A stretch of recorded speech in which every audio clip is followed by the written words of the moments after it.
Welcome to the Chosen One. I am your host, Qui-Gon Din. Today on Shatterthoughts, we're going to be talking a little bit about the meta. And I got a hot take. I think the current meta, post-Zi-Fi Invi, is actually more oppressive than Iden meta pre-nerf. And I'm going to explain that real quick. So, I don't even think Iden was absolutely overpowered in the previous meta. I think the big issue that Iden had is the breakpoints of the game were the biggest issue as a whole. Supports having 7 health, nothing being at 8 health, Empire just being overstated in general.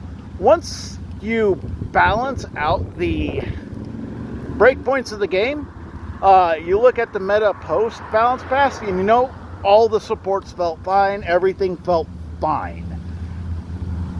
The problem that we're seeing now is that ever since his release, post balance pass, Cassian has dominated top cuts of events. This is even like right when the balance pass came out. Yes, Mundi did really well. A lot of people were testing stuff. But Andor has consistently been kind of top dog, and it's only getting more and more apparent that Andor is a problem on the game.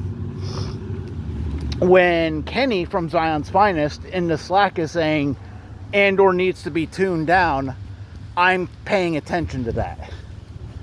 Like, that is huge red flag that, he's a really good player, and even he is stating that, yeah, Cassian's a problem. And it's because Cassian does too much for the game just by standing on the board.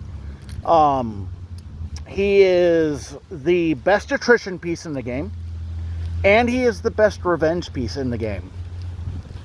And people are going to, they're going to argue that, oh, he's not the best attrition piece in the game.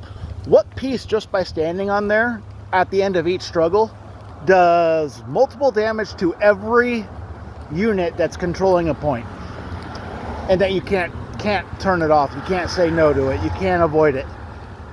That's already really stupid. Then you add in the Shatterpoint buff that he gives to Rebels for the Shatterpoint play.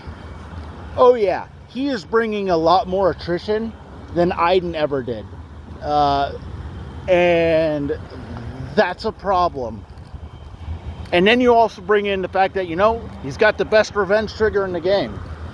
If there's one thing a piece should not do in this game, is it should not have the best attrition in the game, and it should not have the best revenge trigger in the game. And you've given it both to Andor, who's 9 cost, by the way, so you can play this in any combination. And Andor right now is really gatekeeping the game to a point where, yes,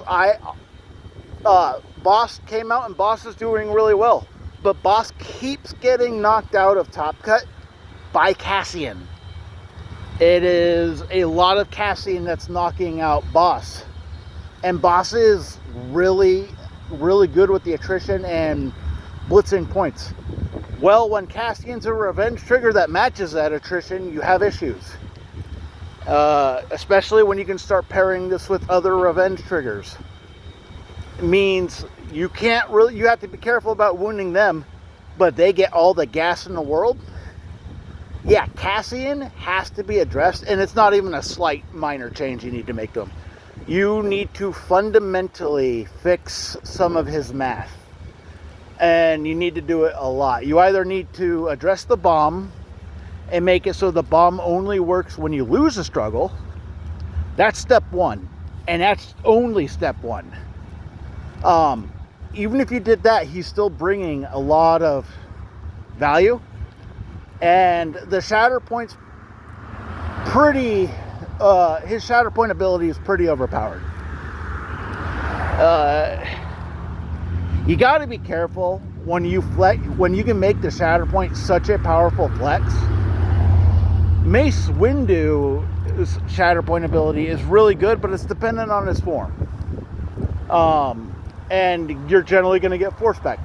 That's fine. The issue is, it's not breaking the game state of the activation. The way his works is, anything that has an innate focus just becomes a super powered Shatterpoint, and Bayesian turret existing the way that they are designed. Again, perfect storm. Cassian literally has no weaknesses at this point.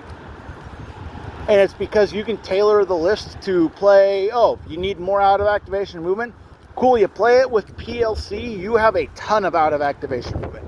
That's just kind of my thoughts. I think this meta is more oppressive than Iden, and call that a hot take if you will, but that I'll stand on that hill.